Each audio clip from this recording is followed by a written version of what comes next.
Ceci est un livre audio autogénéré par Google. Introduction, une Europe en crise face à la mondialisation. On a coutume de dire que l'Europe est un géant économique et un nain politique. Un géant économique certainement, mais qui s'est trouvé pris dans les raies de la récession induite par la crise des subprimes. La crise a mis à jour certaines faiblesses de l'édifice européen, notamment dans le domaine monétaire, la monnaie unique. Elle a sérieusement ébranlé les pays de l'Union, révélé des fractures importantes en termes de croissance, de résilience, fait ressortir de profondes divergences dans les rythmes d'intégration et de convergence, le tout dans un contexte marqué par la victoire du Brexit et les fortes pressions du populisme dans plusieurs pays membres. Certes, il faut remonter plus loin pour comprendre la source des maux dont l'Europe est victime, qui tiennent à sa construction, à sa gouvernance, à son difficile arbitrage entre fédéralisme ou confédéralisme, et souverainisme, à la trop forte hétérogénéité entre les différentes strates qui la composent suite aux phases successives d'élargissement, 6 au total à ce jour. L'Europe, c'est aussi un géant contesté au niveau international. Première puissance économique mondiale en termes de population, une des toutes premières en termes de PIB, d'échanges, elle assiste plus ou moins passivement à la montée en puissance des pays émergents qui, après avoir attiré le capital vers eux, développent à présent des politiques d'exportation parfois agressives facilitées par les réglementations très libérales des échanges érigées par l'UE. C'est autour de ces deux thèmes que les participants à ce panel économique sont intervenus. L'Europe en crise, l'Europe et le monde. La crise née des subprimes, en 2007 à 2008, a induit des effets collatéraux désastreux sur l'Europe, déclenchant rapidement une profonde et longue récession dont elle vient tout juste de sortir. Cette crise a mis à jour un certain nombre de dysfonctionnements institutionnels eux-mêmes, renvoyant aux compromis sur lesquels repose la construction de l'Europe à ses différentes étapes. Taille du budget communautaire, politique d'élargissement et de convergence, la monnaie unique pour des pays aux structures et niveaux de développement différents.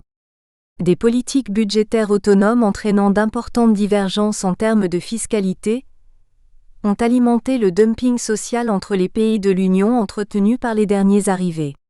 Est-on passé près d'un blocage des institutions ? Une éventuelle victoire des populismes annonçait-elle un détricotage institutionnel ? Relâchement des règles concernant les niveaux des déficits budgétaires et du niveau de la dette, passage de la monnaie unique à la monnaie commune, conduisant à terme à l'éclatement de l'Europe. Ces différents scénarios sont envisagés, en particulier celui d'un saut fédéraliste, à la suite des résultats de l'élection présidentielle française. L'Europe a-t-elle à craindre de la montée en puissance des émergents ? Ceux-ci sont-ils capables de venir la concurrencer dans des domaines où elle possède un avantage comparatif certain ? Le rachat par la Chine d'actifs stratégiques en Allemagne, les prises de participation dans des industries sensibles soulèvent le problème de la protection, sélective ou non, du marché européen. Le dumping social n'a pas de frontières, et n'est pas seulement limité à l'Europe. La production massive à bas coût de biens de consommation produits au sud et à l'est qui entrent en Europe élargit peut-être le choix des consommateurs. Il constitue également une pression à la baisse sur les salaires des travailleurs européens. Aujourd'hui, ce sont des biens à plus haute valeur ajoutée qui proviennent de ces régions et qui menacent les emplois qualifiés. L'Europe en a-t-elle tiré les leçons ? Comment combiner à la fois coopération avec le Sud et compétition provenant des émergents ? Effet pervers de la mondialisation. Comment se protéger face à la montée des émergents dont les productions montent aujourd'hui en gamme et deviennent de plus en plus compétitives ? Comment l'Europe peut-elle se positionner face au basculement de la croissance vers l'Asie ? Plus près, quel contenu donner aux politiques de voisinage, en particulier vis-à-vis de la Russie, avec des sanctions aux effets limités, d'un côté face à une politique ambiguë et partagée de la Russie tentée par une politique eurasiatique en résonance aux stratégies chinoises en œuvre en Asie centrale. L'Europe et le Sud. C'était en novembre 1995 et donc, au siècle dernier. Autant dire une autre époque. Une conférence internationale se tenait à Barcelone en présence des chefs d'État ou de gouvernement de l'Union européenne et de 10 pays riverains de la Méditerranée, avec aussi des centaines de personnes représentant les sociétés civiles. L'objectif était ambitieux, penser et organiser les relations entre le nord et le sud de la Méditerranée pour faire de cette vaste région un espace de paix, de sécurité et de prospérité partagée, pour reprendre les termes de la déclaration publiée à l'issue des travaux. Bien sûr, les arrière-pensées des uns et des autres étaient multiples. Chaque État participait à ce conclave en fonction de ses intérêts immédiats et de ses objectifs à court terme. Mais malgré ces inévitables calculs politiques, la tenue d'une telle conférence était en soi une belle avancée. La preuve en est qu'il n'a plus jamais été possible d'en réunir une autre de même envergure. Même la conférence de Paris, en juillet 2008, créant l'Union pour la Méditerranée, n'en a été qu'une pâle réplique. D'autant que l'UPM ne pouvait que s'écrouler sous son propre poids, puisque tout doit y être décidé par consensus entre 43 États, même si, malgré tout, son secrétariat, installé à Barcelone, a réussi à mener à bien quelques projets sectoriels.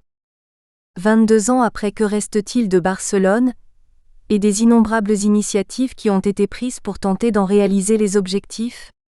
C'est principalement à cette question que 3 spécialistes engagés appartenant à 3 pays différents, Algérie, France, Portugal, tentent de répondre à partir de leurs propres expériences personnelles et professionnelles. Si leurs approches sont contrastées, ils se rejoignent sur le constat du bilan de toutes ces années de partenariat puis de politique de voisinage entre le Nord et le Sud. Au mieux, il est mitigé et au pire, accablant. Il montre très bien à quel point tout est lié, et qu'en définitive les responsabilités de cet échec sont largement partagées, pour des raisons bien différentes, par les responsables politiques du Nord et du Sud. Patrick Renaud, qui fut ambassadeur de l'UE au Proche-Orient et notamment au Liban, insiste beaucoup de manière saisissante sur la sémantique politique. Sur le fait que les mots n'ont pas le même sens des deux côtés de la Méditerranée, d'autant qu'ils sont appréciés au Sud en fonction de la façon dont ils sont mis en pratique au Nord. Et c'est une belle leçon de réalisme. Ainsi, quand l'ambassadeur évoque les valeurs de la démocratie devant ses interlocuteurs, ceux-ci lui rappellent que les Européens ne s'en préoccupent guère au-delà de leurs propres frontières. Et que pour eux, les mots qui ont vraiment du sens sont dignité et justice. Álvaro Vasconcelos, ancien directeur de l'Institut d'études de sécurité de l'Union européenne, insiste sur le fait que les Européens sont depuis des années focalisés sur une approche marquée par la crainte de l'islamisme et plus insidieusement de l'islam. Il déplore aussi que la rhétorique anti-immigrée ait pénétré les idéologies de nombreux partis politiques européens comme le Front National en France et beaucoup d'autres à des degrés divers. Le résultat de ces postures est la banalisation de la pensée xénophobe, en Europe. Et du coup, explique-t-il, aujourd'hui, la tentation en Europe est le retour à l'ancienne politique de soutien aux régimes dictatoriaux, car on les voit d'abord comme des alliés contre les islamistes. Dans de telles configurations, on voit à quel point les objectifs de la déclaration de Barcelone ont été oubliés. Pour avoir participé comme observateur à cette grande conférence, je sais que depuis le début, ils avaient bien peu de chances d'être atteints. Outre les arrière-pensées de chacun précédemment évoquées, il y avait une belle illusion portée par le climat international de ces premières années de la période post-guerre froide. Le mur de Berlin tombe en 1989 et l'Union soviétique disparaît en 1991. Et en Méditerranée, venait de se produire, en septembre 1993, un événement qui semblait décisif. La signature des accords d'Oslo entre Israéliens et Palestiniens. En novembre 1995, on pouvait encore croire à ce processus de paix inédit et donc rêver d'une Méditerranée devenant un espace de paix et de prospérité. Sauf que les bons observateurs avaient déjà compris que l'assassinat de Yitzhak Rabin, Premier ministre d'Israël, quelques jours avant l'ouverture de la conférence de Barcelone, risquait de tout compromettre. Et c'est bien ce qui s'est passé. Le conflit israélo-palestinien violemment réactivé à partir de 2001 a contribué à rendre très difficile un véritable dialogue nord-sud. Comme le Moyen-Orient est entré depuis des années dans un cycle de tragédies et de déchirements apparemment sans fin, la tentation est forte de ramener la politique méditerranéenne de l'UE à une relation centrée sur le Maghreb. C'est ce que suggère Nadji Safir, sociologue algérien qui connaît parfaitement cette région. Pour lui, une nouvelle politique européenne pour le Maghreb est nécessaire et devrait se fonder sur 4 priorités. Le soutien à la démocratisation de la Tunisie, la paix en Libye, le renforcement de la coopération économique et la sécurité avec les 3 pays du Maghreb central et le changement de la politique migratoire de l'Union. Si cette option est très pertinente, d'autant qu'elle a le mérite d'être réaliste, elle ne doit pas empêcher une réflexion plus vaste sur l'avenir des relations entre l'UE et la Méditerranée. Et c'est d'ailleurs ce qui est aussi proposé puisque dans ses priorités, il fait référence à la nécessité de concevoir une autre politique migratoire européenne. Ce qui est sans doute aujourd'hui la question la plus difficile et la plus importante puisque d'une certaine manière elle affecte ou conditionne presque toutes les autres. On l'aura compris, ces textes particulièrement stimulants apportent une précieuse contribution à l'indispensable refonte des politiques méditerranéennes de l'Europe. La Tunisie, notre frontière, Álvaro Vasconcelos.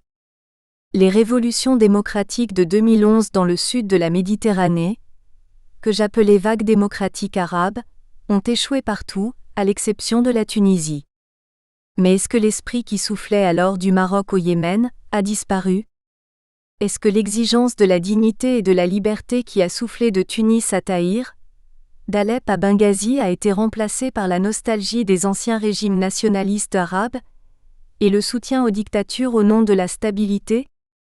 Est-ce que l'Union européenne ne peut que regarder des régimes autoritaires comme des alliés contre une menace plus grande, celle de l'islam politique dans ses aspects les plus violents, ses aspects djihadistes? Autrement dit, l'UE devrait-elle revenir à la politique d'avant le printemps arabe? La réponse à ces questions devient plus difficile, principalement parce que la politique méditerranéenne de l'UE est non seulement une question de politique étrangère, mais aussi, et dans une large mesure, une question de politique interne. Les acteurs de la scène politique méditerranéenne sont regardés, dans la plupart des États membres de l'Union européenne, sous l'angle des fractures européennes sur l'immigration, et les relations avec les communautés musulmanes sont marquées par la crainte de l'islam en général et des partis islamistes en particulier, pour la simple raison que l'on refuse à l'homme musulman toute autre identité que l'identité religieuse. Comme l'a écrit Amartya Sen, l'humanité que nous avons en partage est brutalement remise en cause dès lors que nos différences se trouvent réduites à un système concerté de catégorisation univoque. Une autre politique est possible et même nécessaire, libérée des fantômes européens. Une politique capable de donner la priorité à la consolidation de la transition démocratique tunisienne, à la stabilisation de la Libye et à la coopération maghrébine. Dépasser la question islamiste.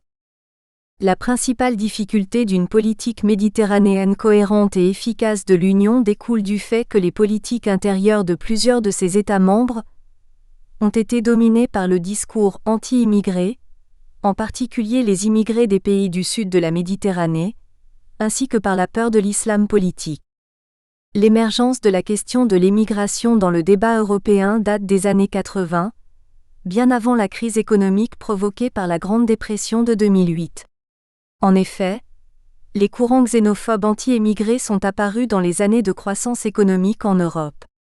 Au cours de cette période, se sont popularisées des théories xénophobes d'inspiration démographique, selon lesquelles les différences de taux de fécondité entre les Européens et les Africains du Nord provoqueraient une invasion de l'Europe riche par les pauvres du Sud.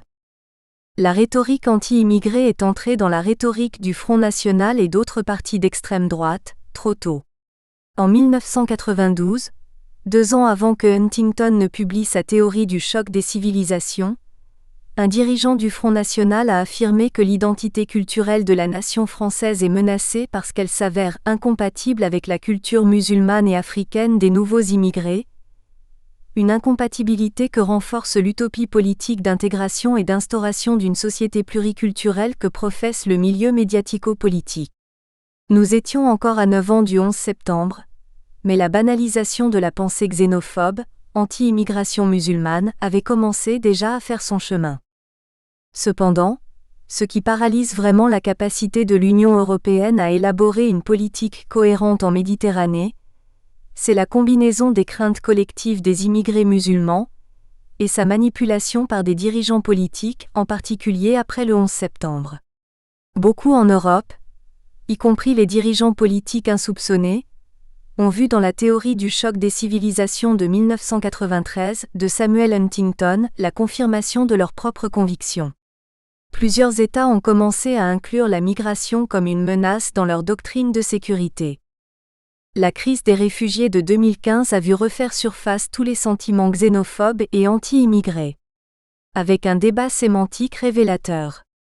Un débat sémantique similaire dans les années 80 avait été analysé par Simone Bonafou dans un livre intitulé « Les mots de l'immigration », qui met l'accent sur la mise en relation des deux termes a été au cœur du discours de nombreux médias et politiques depuis le début des années 1990 pour décrédibiliser tous les demandeurs d'asile comme étant des fraudeurs, les migrants économiques déguisés en réfugiés, à part ceux à Expressao, faux réfugiés, ou en Allemagne, Armuflüchtlinge, réfugiés économiques. En 2014, une étude réalisée par une institution anglaise a montré une énorme différence dans les attitudes entre les États de l'Union sur l'immigration. 43% des personnes interrogées au Royaume-Uni ont considéré le contrôle de l'immigration comme étant l'une de leurs 3 principales préoccupations, contre 1% au Brésil, 22% en Allemagne et 11% en Espagne. Pour l'Union européenne, l'immigration et les réfugiés sont devenus la première priorité en matière de politique étrangère, comme le montre l'accord signé en mars 2016 avec la Turquie, dans le but de garantir le retour en Turquie des réfugiés arrivés dans des pays membres de l'UE. L'Union européenne a inclus dans les accords de partenariat avec les pays tiers, y compris les pays du Maghreb, une clause de conditionnalité pour assurer le contrôle de l'immigration, qui lui a valu les critiques les plus diverses des organisations des droits de l'homme comme Human Rights Watch. Il y a une question islamique en Europe, comme il existait une question juive avant la guerre. À ce propos, Jean-Paul Sartre avait écrit « Ainsi le juif est en situation de juif parce qu'il vit au sein d'une collectivité qui le tient pour juif. Il a des ennemis passionnés et des défenseurs sans passion. » L'islamophobie est aujourd'hui la principale menace pour la démocratie européenne, pleinement ancrée dans une idéologie de droite, dont l'ombre plane sur l'Europe, même en Allemagne comme l'a indiqué avec une grande cohérence Angela Merkel. Il ne faut pas oublier la poussée de l'extrême droite dans les élections au Parlement européen de 2014 et ses victoires dans ces élections en France et au Danemark. Le discours xénophobe, en l'occurrence anti-musulman, a été banalisé. Les partis de l'establishment ont incorporé dans leur discours plusieurs des thèmes de la rhétorique de l'extrême droite, notamment sur l'identité, l'émigration et les réfugiés. On peut aussi témoigner de la réaction, presque passive, aux graves atteintes aux valeurs sur lesquelles l'Union européenne est fondée, perpétrées dans certains de ses États membres comme la Hongrie et la Pologne. En France, au cours des dernières années, la banalisation de l'islamophobie a été particulièrement grave. Dans la dernière décennie, on a assisté au déferlement d'un débat pourri sur l'identité, soi-disant menacé par les musulmans, débat aggravé pour un certain nombre d'attaques terroristes graves. Nicolas Sarkozy a tenté de prendre les votes de la droite avec un discours identitaire et sécuritaire. Ce même discours a été utilisé par le Premier ministre socialiste, Manuel Valls, avec ses déclarations sur l'islamo-fascisme, et par François Hollande avec ses propositions de retirer la nationalité aux citoyens binationaux accusés d'actes terroristes. Le débat français sur l'identité, la perception que les musulmans en sont visés, ainsi que l'attitude envers les réfugiés, ont eu un impact énorme dans le sud de la Méditerranée, en particulier au Maghreb, compte tenu de l'importance des relations de la France avec les pays de cette région. La France est ainsi le théâtre de l'affrontement entre les partisans des valeurs de la Révolution française et le nihilisme nationaliste, ce qui était déjà la question centrale de l'affaire Dreyfus. Il convient de noter qu'Emmanuel Macron a remporté l'élection présidentielle, en faisant une campagne anti-xénophobe, ou comme il disait progressiste, réaffirmant les valeurs de liberté, d'égalité et de fraternité, en rejetant le nationalisme et en refusant la tentation d'assumer les thèmes du Front National. La défaite du Front National en France et la victoire d'un candidat qui a dénoncé la banalisation de l'islamophobie ont créé des conditions favorables pour repenser la politique méditerranéenne de l'Union européenne et de la France. L'échec de la politique méditerranéenne de l'Union européenne. Si nous ne pouvons pas parler aujourd'hui d'une politique européenne pour faire face aux défis politiques et de sécurité de la Méditerranée du Sud, nous pouvons au moins parler de la politique des États membres et d'un certain nombre d'initiatives de l'UE qui prolongent celles des années 80 et 90. L'Union a toujours affirmé son ambition de jouer un rôle central dans la résolution des graves problèmes auxquels sont confrontés les pays du sud de la Méditerranée. La première initiative importante a été la déclaration de Venise de 1980, dans laquelle les 9 États de la Communauté européenne a déclaré qu'eu égard aux liens traditionnels et aux intérêts communs qui unissent l'Europe au Moyen-Orient, les 9 États membres de l'Union européenne se doivent de jouer un rôle particulier dans la région et d'œuvrer de façon plus concrète en faveur de la paix. Mais la question palestinienne, centrale dans le contexte de la politique internationale, a progressivement été marginalisée par la montée d'autres préoccupations, notamment en France, l'évolution politique du Maghreb et les difficultés économiques occasionnées par la perspective de l'adhésion du Portugal et de l'Espagne à la Communauté européenne. C'est dans ce contexte qu'en 1983, François Mitterrand a lancé une initiative de coopération en Méditerranée occidentale, définie avant tout comme une initiative de coopération économique et commerciale. Les bouleversements sociaux de 1988 en Algérie et au Maroc ont été une démonstration claire de la nécessité d'une alternative politique au parti au pouvoir et la validité de l'analyse Mitterrand sur la situation explosive au Maghreb. La chute du mur de Berlin, l'année suivante, est venue encore mettre de la pression sur les régimes despotiques et de mettre à l'ordre du jour la question d'une solution démocratique aux revendications sociales et politiques. L'ouverture politique en Algérie, qui a suivi les bouleversements sociaux de 1988, était la première tentative de joindre, à l'émancipation coloniale, l'émancipation démocratique.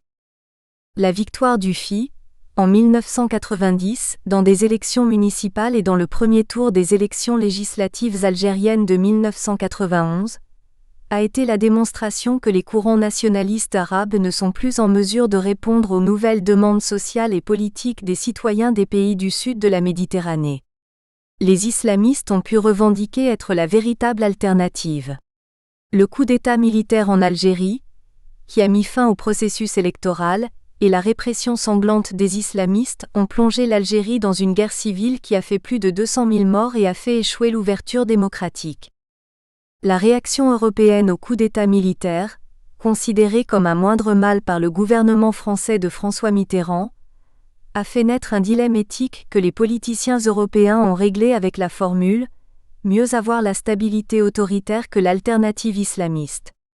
L'éradication des islamistes, même par les moyens les plus violents, est parvenue à être acceptée par les secteurs influents de l'opinion politique et intellectuelle au nom de la défense de la laïcité, une valeur qui s'est imposée dans le débat sur l'islam et les musulmans en Europe. On peut dire que de nombreux dirigeants politiques européens étaient les meilleurs disciples de la théorie du choc des civilisations de Samuel Huntington, prisme à travers lequel de nombreux dirigeants européens se sont mis à utiliser pour analyser leurs relations avec l'islam politique, qu'il soit radical ou non. Comme l'a écrit Edward Said, ce n'était pas un choc des civilisations, mais un choc de l'ignorance. En réalité, Huntington est un idéologue. Quelqu'un qui veut faire des civilisations et des identités ce qu'elles ne sont pas, des entités fermées, hermétiques, purgées des multiples courants et contre-courants qui animent l'histoire humaine. Et comme l'avait écrit Averroès, l'ignorance mène à la peur mène à la haine et la haine conduit à la violence. Voilà l'équation. Cependant, dans les années 90 avec l'effondrement de l'Union soviétique, la conviction était que la question de la démocratisation des pays méditerranéens du Sud était tôt ou tard inévitable et qu'il fallait, en même temps, trouver des réponses aux graves problèmes sociaux de la région. En 1995, avec le lancement du partenariat euro-méditerranéen à Barcelone, dans l'élan créé par le processus de paix israélo-palestinien, les pays de l'UE ont proposé de construire un espace de paix, de codéveloppement et l'introduction à terme de l'état de droit et la démocratie dans leur système politique.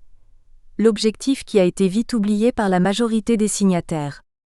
La Commission européenne, encore un acteur important dans les années 90, il faut le dire, a cherché à faire avancer les réformes politiques et économiques, en se référant à la méthode de l'intégration européenne, qui a été réaffirmée avec le lancement de la politique de voisinage en 2003, qui a proposé aux pays voisins l'accès à toutes les libertés de l'espace économique européen, qui comprenait la liberté de mouvement. En même temps, la Commission a apporté un soutien financier à la société civile dans les pays du Sud et à la création d'une multitude de réseaux euro-méditerranéens. En 2005, un sommet euro-méditerranéen a été convoqué à Barcelone pour relancer le partenariat euro-méditerranéen, mais en l'absence des chefs d'État du Sud, force est de constater que le partenariat était gravement malade et que l'ambition de la politique de voisinage n'a pas beaucoup de crédibilité, à un moment où les politiques anti-immigrés sont devenues l'objectif central de la coopération euro-méditerranéenne. 2 ans plus tard, le président français Nicolas Sarkozy, avec le lancement de l'Union pour la Méditerranée, coprésidé par lui-même et le président égyptien Moubarak, a donné le coup fatal au partenariat. Avec l'abandon de la méthode communautaire, l'initiative a perdu sa raison d'être. Les révolutions de 2011 ont confirmé que les islamistes étaient l'alternative, comme ils l'avaient été en 1991 en Algérie. L'Union n'a pas été prête à soutenir, d'une façon cohérente et efficace, les révolutions démocratiques et à influencer la direction du changement. La question islamique européenne a paralysé la capacité des Européens à dialoguer avec les partis islamistes, qu'ils ne connaissaient pas et dont ils se méfiaient. Les quelques initiatives européennes telles que celles lancées par la Finlande et l'Institut d'études de sécurité de l'Union européenne ont fait face à une énorme résistance, en particulier dans les États de l'Europe centrale. 6 ans plus tard, devant le chaos, la guerre au Moyen-Orient et l'impact qu'ils ont eu en Europe, notamment avec les actes terroristes, certains considèrent qu'ils ont eu raison de soutenir les leaders nationalistes arabes contre les islamistes et ont vite oublié leurs autocritiques de 2011, de ne pas avoir été capables de prévoir les aspirations à la liberté, à la justice et à la dignité des citoyens du Sud. Aujourd'hui, la tentation en Europe est le retour à l'ancienne politique de soutien aux régimes dictatoriaux, d'avoir comme priorité la stabilité, de voir dans les dirigeants autoritaires des alliés contre les islamistes qui continuent à être définis dans la plupart des États membres comme une menace. Il convient de rappeler, par exemple, la réaction au coup d'État militaire en Égypte. L'échec des frères musulmans en Égypte n'a pas été considéré comme une tragédie, mais comme la moins mauvaise des solutions, un symptôme de l'ignorance et de la méfiance envers les islamistes égyptiens. L'Union européenne, il est vrai, a condamné les violations des droits de l'homme en Égypte, y compris le massacre de Rabaa, mais a légitimé le résultat des élections législatives de 2014 et a accepté le soi-disant plan de transition vers la démocratie du pouvoir militaire. La stratégie globale adoptée par l'Union en 2016 semble confirmer cette évolution, considérant que la résilience des États et des sociétés constitue pour nous une priorité stratégique dans notre voisinage. Pour atteindre cet objectif, l'Union a proposé de mettre en œuvre des accords d'association, en vue notamment de la création de zones de libre-échange approfondies et complets, ZLEAC, pas très différents de ce que l'UE avait proposé sous différentes formes depuis les années 90 et qui jusqu'à ce jour n'ont pas été un facteur de stabilité ou de progrès social. Quel est le bilan de cette longue saga des relations euro-méditerranéennes ? D'abord le changement profond dans les ambitions de l'Union européenne et ses États membres, depuis 1995. Les objectifs de la déclaration de Barcelone ont été remplacés par l'obsession de l'immigration et les exigences du marché, et la paix a été oubliée, devant l'incapacité de l'Union à peser sur les crises régionales. La question palestinienne, centrale dans le discours de l'Europe dans les années 90, a été progressivement noyée et même réduite au silence dans le cadre du quartet qui est devenu de plus en plus dépendant de la volonté américaine. Ce qui reste comme... Nous espérons que vous avez apprécié cet aperçu. Pour continuer à écouter ce livre audio sur Google Play Livres, utilisez le lien dans la description de la vidéo.